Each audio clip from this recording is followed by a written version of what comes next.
Air France-KLM a déclaré vendredi qu'elle prévoit d'augmenter.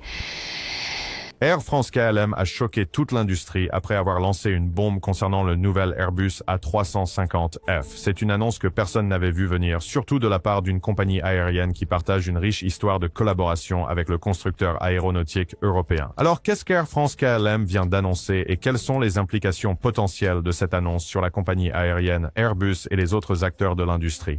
Restez à l'écoute. Avant de révéler l'annonce choquante d'Air France-KLM, nous devons d'abord examiner les facteurs qui nous ont conduits à ce point. Et pour cela, nous devons nous concentrer sur Airbus. En février 2025, le constructeur a admis que l'Airbus A350F, la version cargo de l'A350 à large fuselage très réussi, ne respecterait pas le calendrier prévu pour son entrée en service.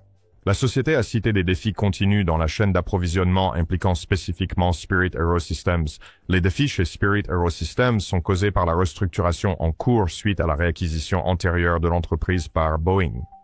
Plus précisément, l'installation de Spirit à Kinston, en Caroline du Nord, a eu du mal à fournir les sections de fuselage pour l'avion dans les délais convenus, impactant ainsi la capacité d'Airbus à augmenter la production de l'avion à des chiffres optimaux. À cela s'ajoute la pression financière significative de Spirit. Vous jouez sur le premier trimestre de 2024, l'entreprise a enregistré une perte nette de 616 700 000 $, causée par des négociations de prix non résolus avec Airbus, ainsi que par des problèmes de contrôle de qualité persistants. Ces problèmes ont poussé Airbus à rechercher un accord qui lui permettra d'acquérir plusieurs installations de Spirit, y compris Kinston, dans le but d'obtenir un meilleur contrôle sur sa chaîne d'approvisionnement. En conséquence de ces perturbations, Airbus a officiellement reporté la date d'entrée en service de l'avion à la deuxième moitié de l'année 2027. En parlant de ces retards, le directeur général d'Airbus, Guillaume Faury, a déclaré « Des défis spécifiques de la chaîne d'approvisionnement, notamment avec Spirit AeroSystems, exercent actuellement une pression sur la montée en cadence de la 350. L'entreprise continue de viser 12 unités par mois en 2028 et ajuste l'entrée en service de la variante cargo de la 350, désormais attendue au second semestre de 2027. Si cette déclaration est un indicateur, cela suggère qu'Airbus est susceptible de manquer son objectif initial d'avoir l'avion prêt pour le service commercial d'ici la fin de 2025. En fait, il s'avère que ce n'est pas la première fois qu'Airbus doit réviser le calendrier de la date d'entrée en service de l'avion. Après avoir réalisé qu'il ne serait pas possible de respecter le calendrier de fin 2025, le constructeur aéronautique l'a repoussé au début de 2026. Comme si cela ne suffisait pas, il repousserait encore cette date à la deuxième moitié de 2027, bien plus d'un an après la date initiale. Avec le temps, il était clair que ces retards commenceraient à frustrer les compagnies aériennes et les clients qui avaient déjà passé les 63 commandes fermes pour l'avion. Cependant, comme c'est toujours le cas dans l'industrie de l'aviation commerciale, il y a des compagnies aériennes qui choisissent souvent de rester silencieuses et d'observer ces développements en coulisses, faisant souvent des mouvements discrets pour réaligner leurs opérations et s'assurer que ces retards n'impactent pas significativement leurs opérations. Pourtant, il y a ceux qui choisissent souvent de traiter ces problèmes publiquement et l'une de ces compagnies aériennes est Air France-KLM. Suite à l'annonce par Airbus d'un nouveau retard dans la production de la version cargo de l'A350, Air France-KLM a annoncé une révision de sa commande pour cet avion. Initialement, le transporteur avait passé une commande ferme de 8 avions. Cependant, en mars 2025, peu après l'annonce d'Airbus, la compagnie aérienne a annoncé l'annulation de 2 unités, impliquant qu'elle prendrait désormais livraison de 6 unités. Elle a précisé que les 6 unités seraient réparties également entre Air France et Martinair, la filiale cargo de la compagnie néerlandaise KLM Royal Dutch Airlines. Cela signifie qu'Air France-KLM a réduit le nombre d'avions initialement prévus pour chaque transporteur de 4 à seulement 3. Bien que KLM n'ait pas spécifiquement déclaré que cette décision était liée à l'annonce par Airbus d'un autre retard, les experts et analystes de l'industrie s'accordent à dire que cela pourrait en réalité être la raison principale de cette décision. Pour mieux comprendre ce que cela signifie réellement, nous devons examiner les chiffres récents relatifs au transport de fret aérien, en particulier parmi les transporteurs européens. Selon les données de l'Association internationale du transport aérien, ces compagnies ont connu une croissance de la demande de 13% d'une année sur l'autre pour le fret aérien en 2024. En plus de cela, la capacité que ces transporteurs ont acheminée au cours de cette année a augmenté d'environ 7,8%. De plus, la demande de transport de fret aérien en décembre a augmenté de 5,1%, tandis que la capacité a également enregistré une tendance à la hausse de 3,7%. Concentrons-nous sur la compagnie aérienne principale, Air France-KLM. Pendant cette période, le transporteur a enregistré une amélioration de 4,1% des volumes de fret à 911 000 tonnes. De plus, le trafic de fret a augmenté de 4,2% à 6,8 milliards de tonnes-kilomètres de revenus.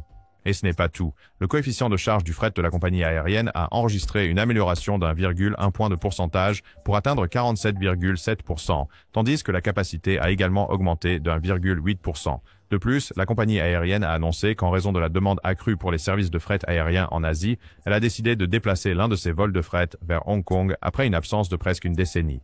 Lors de l'annonce des résultats financiers du troisième trimestre 2024, Air France-KLM a également annoncé qu'elle envisageait d'ajouter davantage de capacités au marché Asie-Pacifique, afin de répondre à la demande croissante de transport de fret aérien dans la région. Alors, où cela mène-t-il? Une conclusion, Air France-KLM connaît une croissance rapide et une expansion stratégique dans sa division de fret aérien, et par conséquent, elle se positionne stratégiquement pour saisir de nouvelles opportunités sur les marchés à forte croissance. Étant donné cette trajectoire, il est naturel que la compagnie veuille prendre possession de ses avions cargo, commandés dès que possible pour soutenir cette expansion. Donc, lorsque Airbus ne peut pas garantir une livraison en temps voulu, la décision d'Air France-KLM de réagir et d'annuler une partie de la commande semble non seulement compréhensible, mais inévitable. Alors, comment cette annulation par Air France-KLM affecte-t-elle Airbus? Le premier et le plus important effet que ces annulations auront sur Airbus concerne le chiffre d'affaires. Selon plusieurs rapports, Airbus a fixé un prix entre 110 et 181 millions de dollars pour une seule unité de l'A350F. Maintenant, avec les annulations des deux avions qu'Air France-KLM avait initialement commandés, le constructeur aéronautique européen pourrait être retardé de 362 millions de dollars. Premièrement, cette perte pourrait perturber les prévisions de flux de trésorerie plus larges de l'entreprise et affecter la planification financière à court et moyen terme pour le programme A350F. Cela pourrait s'avérer catastrophique, surtout si l'on considère que ce programme est encore en phase de développement. De plus, supposons qu'Airbus ait reçu un paiement partiel pour ses avions. Il sera contraint de rembourser l'argent, augmentant encore le risque de tension financière pour l'entreprise. En fait, cela pourrait entraîner des réductions dans des domaines tels que l'augmentation de la production, les tests et l'infrastructure de support client. De plus, ces annulations pourraient donner une perception négative parmi d'autres transporteurs que le constructeur d'avions n'est pas en mesure de respecter les accords contractuels concernant l'A350F, impactant ainsi la confiance globale de l'industrie dans l'entreprise. Il est important de se rappeler qu'Air France-KLM faisait partie des clients de lancement de l'A350F. Par conséquent, sa décision de réduire le nombre d'appareils commandés pourrait éroder la confiance des acheteurs potentiels et les dissuader de passer leurs commandes. Dans certains cas, une telle décision pourrait également amener ces acheteurs potentiels à se tourner vers d'autres alternatives dans l'industrie. Inutile de dire que cela pourrait entraîner une stagnation ou une baisse des commandes pour l'avion, ce qui saperait gravement la viabilité commerciale du cargo et pourrait même ouvrir la voie à un effondrement potentiel de l'ensemble du programme. Où cela laisse-t-il Airbus? Dans les eaux troubles de la tourmente financière, caractérisée par la perte de revenus potentiels provenant d'avions non placés, ainsi que par des milliards en coûts de développement et de production irrécupérables. Outre un risque accru de perdre la confiance des clients, cette décision pourrait également avoir des implications significatives sur les futurs programmes de développement d'avions qu'Airbus pourrait envisager. Par exemple, si l'on en croit les rapports médiatiques actuels, le constructeur aéronautique européen explore la possibilité de relancer la production de l'Airbus A380 Super Jumbo. Il est dit que l'entreprise envisage la possibilité de proposer l'avion avec de nouveaux moteurs plus économes en carburant qui aideront à réduire les coûts opérationnels globaux associés à l'avion. Bien sûr, relancer cette production ne sera pas une tâche facile pour Airbus. Cependant, que se passe-t-il lorsque l'industrie a déjà formé la perception que le constructeur d'avion ne peut pas respecter les délais de livraison pour un avion plus petit comme l'A350F? Quelqu'un aura-t-il suffisamment confiance pour passer une commande pour un géant comme l'A380? Et ce n'est pas l'A380 dont Airbus est censé penser.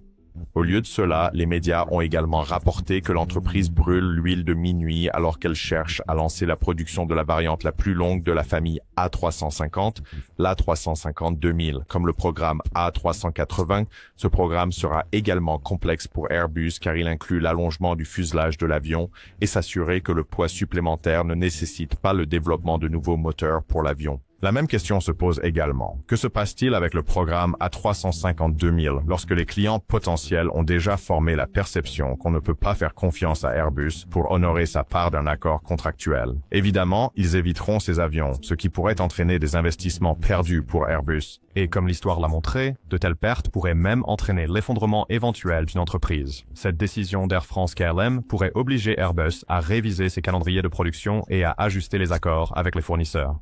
Évidemment, cette décision créerait des complications immédiates pour le constructeur aéronautique. Le fait est qu'il est très probable qu'Airbus avait déjà optimisé la chaîne de production de l'A350F pour des volumes plus élevés qui incluaient les deux avions faisant partie de la commande d'Air France-KLM.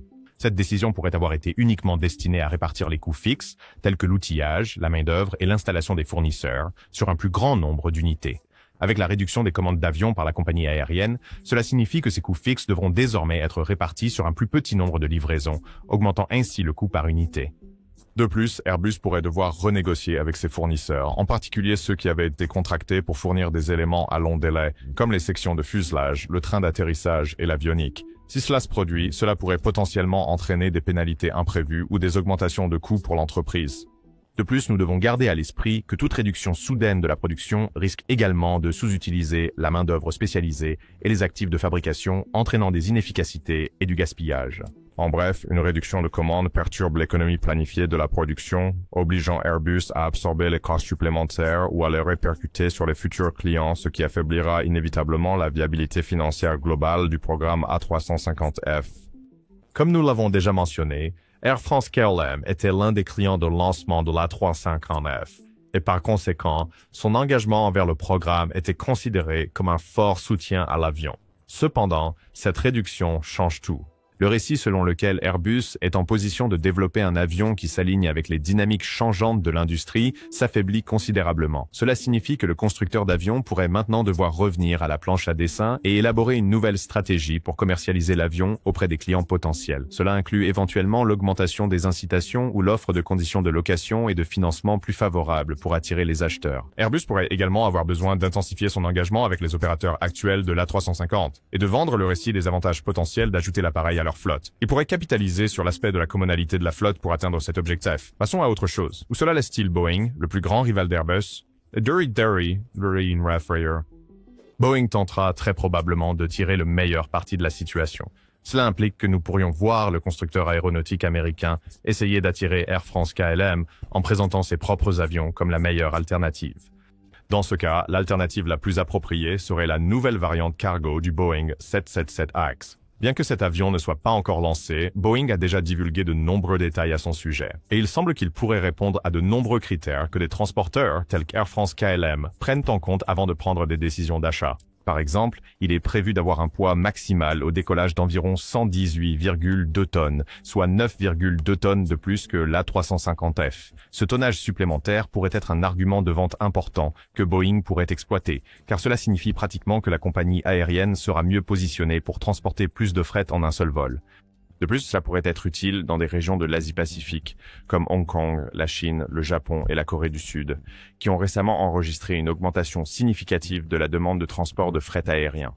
Les revenus supplémentaires que le transporteur obtient grâce au tonnage supplémentaire transporté par vol pourraient en fait faire la différence entre atteindre les objectifs de rentabilité et devoir réviser ses prévisions financières à la baisse. De plus, il a été confirmé que le 777X pourra accueillir 2 palettes de plus que ce que l'A350F peut transporter, renforçant ainsi l'argument de Boeing, selon lequel cet avion pourrait en fait être la meilleure alternative à l'A350F, dont la date d'entrée en service ne cesse de glisser. De plus, ce développement pourrait être le déclencheur dont Boeing avait vraiment besoin pour relancer la production de l'avion Boeing 747 dans une configuration à 2 moteurs. Oui, nous pourrions être prêts à voir le 747 dans une configuration complètement différente, avec 2 moteurs qui seront plus puissants et efficaces par rapport aux 4 anciens moteurs qui propulsèrent la structure héritée. Il est probable qu'à ce stade, Boeing ait déjà entamé des négociations avec plusieurs fabricants de moteurs d'avion pour déterminer le meilleur moteur pour le nouvel avion. Plus précisément, ces négociations pourraient être en cours entre l'entreprise et Rolls-Royce pour que le nouveau moteur UltraFan soit le moteur de choix. Ce moteur offre une efficacité énergétique supérieure de 25% par rapport au moteur de la génération précédente dans sa catégorie. Il est également capable de produire 110 000 livres, juste assez pour propulser le nouveau 747 dans une configuration à 2 moteurs. De plus, Boeing pourrait discuter avec General Electric pour que le nouveau moteur JE9X alimente le 747. General Electric a déclaré que ce moteur sera 10% plus économe en carburant par rapport au moteur de la génération précédente dans cette catégorie. Avec ces moteurs dans le tableau, Boeing est maintenant mieux positionné pour relancer la production du Jumbo Jet 747, surtout en tant qu'avion cargo. Des compagnies aériennes comme Air France-KLM pourraient être persuadées de commander cet avion, surtout en considérant qu'elles ont une riche histoire d'exploitation de cet avion spécifique. Si cela se produit, Boeing aura fait un mouvement significatif qui pourrait effectivement exclure Airbus du créneau du transport de fret aérien long courrier à long terme. Cependant, pour que Boeing soit pleinement en mesure de tirer parti de cette récente erreur d'Airbus, il doit d'abord s'assurer de résoudre un certain nombre de problèmes qui ont considérablement affecté sa réputation. Vous voyez, ces dernières années, l'entreprise a été confrontée à un certain nombre de problèmes de contrôle de qualité qui ont entaché sa réputation. Il est apparu que l'entreprise se concentre davantage sur l'amélioration de ses résultats financiers plutôt que de donner la priorité à la sécurité, à la qualité et à l'innovation dans ses processus de développement d'avions. Par exemple, à la suite des 2 crashs tragiques impliquant l'avion Boeing 737 MAX 8, les enquêtes ont révélé que Boeing avait installé un système défectueux et omis de le mentionner dans sa documentation afin de maintenir le coût de la formation des pilotes sur le nouvel avion bas. D'autre part, un audit récent de la Federal Aviation Administration a révélé que Boeing n'était pas conforme dans 33 audits de produits. Généralement, les conclusions de cet audit ont réaffirmé que Boeing et bon nombre de ses fournisseurs n'ont cessé de ne pas respecter les normes d'ingénierie et les exigences de conception les plus élevées, mettant ainsi en péril la sécurité globale du public voyageur. Un autre indicateur de l'éloignement de l'entreprise par rapport au respect des normes d'ingénierie aéronautique les plus élevées est le retard fréquent dans la certification de l'avion Boeing 777X. Cet avion a rencontré un certain nombre de revers structurels, mécaniques et logistiques qui ont repoussé sa date d'entrée en service commercial de plus de 5 ans maintenant. Et ainsi, Boeing doit d'abord résoudre tous ces problèmes, puis élaborer une stratégie pour tirer parti des récents retards affectant le nouvel Airbus A350F. Maintenant, quelle est la voie à suivre pour Air France-KLM et Airbus à la lumière de ces développements? Commençons par Air France-KLM. À ce stade, la meilleure décision pour la compagnie aérienne est d'opter pour celle qui promet les meilleurs résultats. Ce n'est pas le moment de s'accrocher à la loyauté et au fait que le transporteur est un client de longue date d'Airbus. Au lieu de cela, c'est le moment de s'assurer que la décision prise aide à renforcer sa compétitivité dans la division du transport de fret aérien. En fait, nous pourrions voir le transporteur s'inspirer d'autres compagnies qui ont ignoré un fabricant spécifique au profit du rival, cherchant à améliorer leur compétitivité dans l'industrie. Par exemple, Cathay Pacific, un client de longue date de Boeing, a récemment choqué l'industrie en passant une commande de 30 unités de l'Airbus A339. Le fait surprenant, ces avions sont destinés à remplacer les vieux jets Boeing. Cependant, suite au retard continu de Boeing dans la livraison de ces avions, le transporteur basé à Hong Kong a pris une décision qui garantira la continuité des opérations sans accroc. D'autres compagnies aériennes qui ont récemment ignoré leur longue histoire avec les fabricants d'avions incluent Qantas, qui a commandé 12 unités de l'Airbus A350 et 28 unités de l'Airbus A321 XLR, et Emirates avec une commande de 65 Airbus A350-900 avions de ligne. Maintenant, il pourrait être temps pour Air France-KLM de rattraper la tendance et de travailler avec un fabricant qui garantit les livraisons dans les délais convenus. À la lumière de cela, Air France-KLM pourrait devoir envisager des alternatives à Boeing, telles que le 777X, sous réserve que Boeing garantisse la livraison en temps voulu de cet avion. De plus, il pourrait être à l'affût de toute nouvelle concernant la décision de Boeing de relancer la production du 747 dans une configuration à 2 moteurs. Si cela se produit, il pourrait passer commande de quelques unités et bénéficier de l'avantage du premier arrivé. Passons à Airbus. Le constructeur aéronautique doit s'assurer de tout mettre en ordre pour éviter de manquer à nouveau la nouvelle date d'entrée en service. Si cela se produit, il pourrait finir par perdre la petite confiance restante parmi les clients tels qu'Air France-KLM. Il doit tirer des leçons de Boeing et de la manière dont les retards continus dans la livraison de l'avion 767X ont conduit des compagnies aériennes comme Emirates à critiquer publiquement le constructeur. En plus de cela, le constructeur aéronautique européen pourrait explorer certaines des voies potentielles par lesquelles il pourrait apaiser les compagnies aériennes pour éviter d'autres annulations de commandes. Une façon de le faire est de proposer de payer les factures de location pour les compagnies aériennes qui pourraient être contraintes de louer des avions à court terme en attendant la livraison de l'A350F. Cela pourrait être un indicateur fort qu'Airbus ne s'intéresse pas seulement à ses propres gains égoïstes. Au lieu de cela, cela pourrait montrer qu'il est pleinement engagé à garantir que les meilleurs intérêts de ces compagnies aériennes soient pleinement satisfaits. En général, Airbus est à un carrefour et un échec de plus à respecter les délais fixés pourrait déclencher une série de conséquences qui pourraient avoir des implications significatives sur son succès à court et à long terme. Les compagnies aériennes comme Air France, KLM sont toutes attentives en attendant de voir si le constructeur mettra de l'ordre dans ses affaires et livrera le nouvel A350F comme promis. N'oubliez pas de vous abonner à la chaîne pour plus de vidéos comme celle-ci et nous vous retrouverons dans la prochaine.